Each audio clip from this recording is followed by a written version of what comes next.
Assalamualaikum warahmatullahi wabarakatuh. Perkenalkan, nama saya Ahmad Firmansyah dengan NPM 241705-2002. Sekarang kita masuk ke materi gerbang logika dan transistor. Gerbang logika atau logic gates adalah blok bangunan dasar dari rangkaian digital yang digunakan untuk melakukan operasi logika seperti AND, OR, atau NOT, dan lainnya. Salah satu cara untuk mengimplementasikan gerbang logika adalah dengan menggunakan transistor.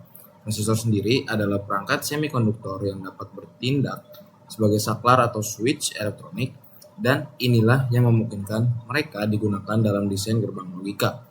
Yang pertama, transistor, yaitu komponen dasar. Ada dua jenis transistor utama yang digunakan dalam rangkaian logika digital. Transistor bipolar junction atau BJT terdiri dari dua jenis semikonduktor, NPN dan PNP. Yang kedua ada metal oxide semiconductor field effect transistor atau MOSFET, terdiri dari dua jenis yaitu NMOS negative channel dan PMOS positive channel. MOSFET lebih umum digunakan dalam desain sirkuit digital modern, terutama dalam rangkaian CMOS, complementary MOS, karena konsumsi daya yang rendah dan performa yang lebih baik. Yang kedua, ada gerbang logika dasar dengan transistor.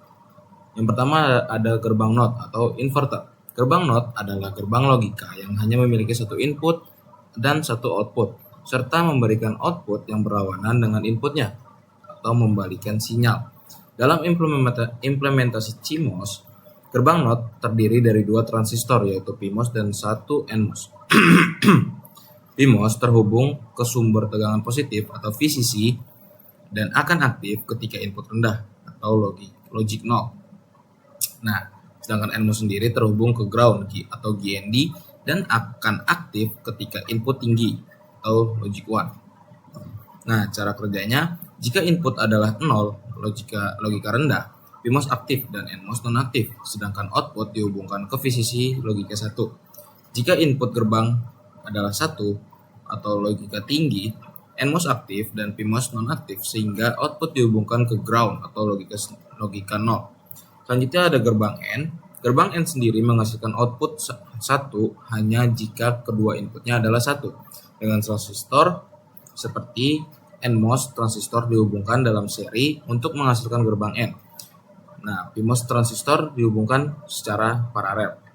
Nah, cara kerjanya, jika kedua input A dan B adalah 1, maka kedua NMOS transistor akan aktif dan menghubungkan output ke ground atau logika 0.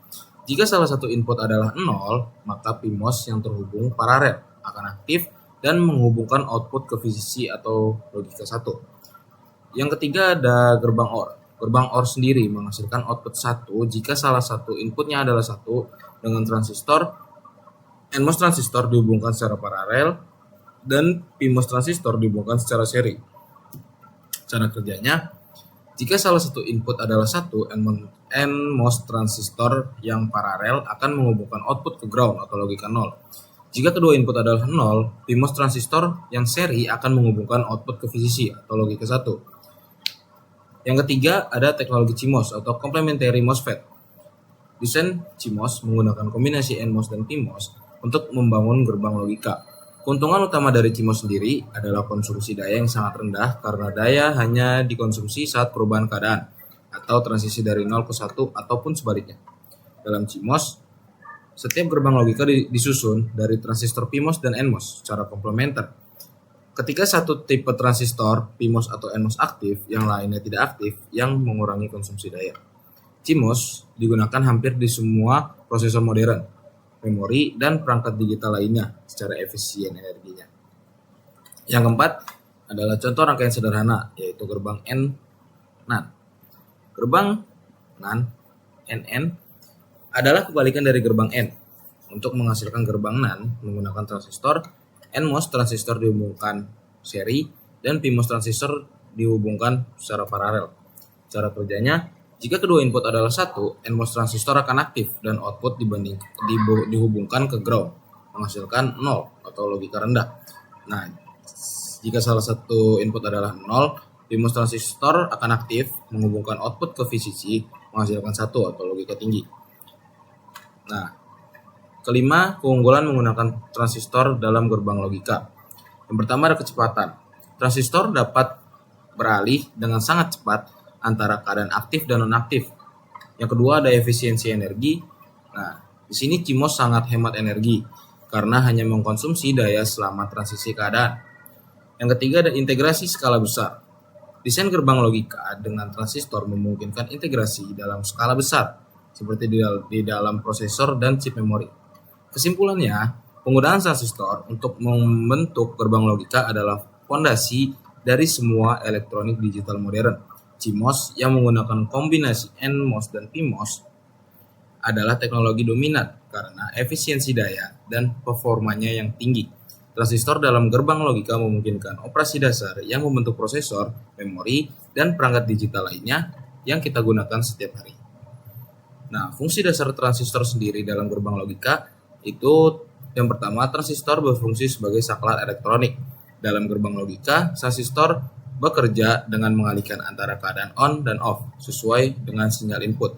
Pada keadaan rendah, transistor memblokir aliran arus, dan pada keadaan tinggi, transistor mengalirkan arus. NMOS dan PMOS memiliki peran yang berbeda. NMOS bekerja lebih baik ketika menerima sinyal logika tinggi. Saat aktif, NMOS menghubungkan output ke ground. PMOS bekerja lebih baik ketika menerima sinyal logika rendah. Nah, saat aktif, PMOS menghubungkan output ke sumber tegangan positif atau VCC. Nah, rangkaian CMOS yang lengkap. Rangkaian CMOS atau complementary MOSFET gerbang logika dibangun menggunakan kombinasi PMOS dan NMOS yang bekerja secara komplementer. Ketika satu transistor aktif, transistor lainnya mati. Ini menghasilkan efisiensi energi yang lebih tinggi karena arus hanya mengalir selama transisi logika, bukan dalam keadaan stabil. Sebagai contoh, pada gerbang NOT, jika input adalah 1, NMOS aktif dan menghubungkan output ke ground, menghasilkan output 0. Sebaliknya, jika input adalah 0, PMOS aktif dan menghubungkan output ke VCC dan menghasilkan output 1. Nah, pada gerbang N yang dibuat dengan CMOS, jika kedua input adalah 1, NMOS aktif dan menghubungkan output ke ground, menghasilkan output 0. Nah, jika salah satu input adalah 0, maka PMOS akan aktif dan menghubungkan output ke VCC menghasilkan output 1. Yang ketiga, ada kecepatan switching transistor. Nah, salah satu keunggulan transistor adalah kemampuan beralih atau switching dengan sangat cepat yang memungkinkan operasi logika dilakukan pada kecepatan tinggi. Nah, ini sangat penting dalam perangkat modern seperti prosesor yang beroperasi pada frekuensi GHz. Nah, kecepatan switching MOSFET khususnya dalam teknologi CMOS sangat cepat karena memiliki resistensi internal yang rendah. Kemudian perubahan cepat antara keadaan on dan off. Delay. Meskipun transistor dapat beralih dengan cepat, ada sedikit waktu tunda antara saat input berubah dan saat output dihasilkan. Nah, delay ini mempengaruhi kecepatan rangkaian digital besar. Yang keempat, ada rangkaian logika kompleks dengan transistor. Transistor dapat digabungkan untuk membentuk gerbang yang lebih kompleks seperti gerbang XOR, gerbang XNOR, dan rangkaian kombinatorial lainnya. Misalnya, gerbang XNOR atau Exclusive OR dapat dibentuk menggunakan kombinasi gerbang NOR dan NOT, atau bisa dirancang langsung menggunakan kombinasi NMOS dan PMOS. Kelima, ada penggunaan tegangan dalam CMOS. Rangkaian CMOS biasanya beroperasi pada tegangan 1 volt hingga 5 volt. Tegangan rendah membantu mengurangi konsumsi daya. CMOS efisien dalam penggunaan daya karena arus hanya mengalir selama transisi logika saat berubah dari 0 ke 1 atau sebaliknya. Yang keenam, ada pengaruh suhu dan noise. Suhu dapat diartikan sebagai transistor CMOS dapat dipengaruhi oleh suhu. Ketika suhu meningkat, resistensi kanal dalam transistor dapat berubah yang mempengaruhi performa switching. Sedangkan noise bisa diartikan dalam rangkaian logika. Noise adalah sinyal yang tidak diinginkan yang dapat menyebabkan transistor beralih secara tidak sengaja. Desain rangkaian yang baik memperhitungkan pengaruh noise untuk mencegah kesalahan logika. Baik, mungkin sekian penjelasan dari saya. Kurang lebihnya mohon maaf. Wassalamualaikum warahmatullahi wabarakatuh.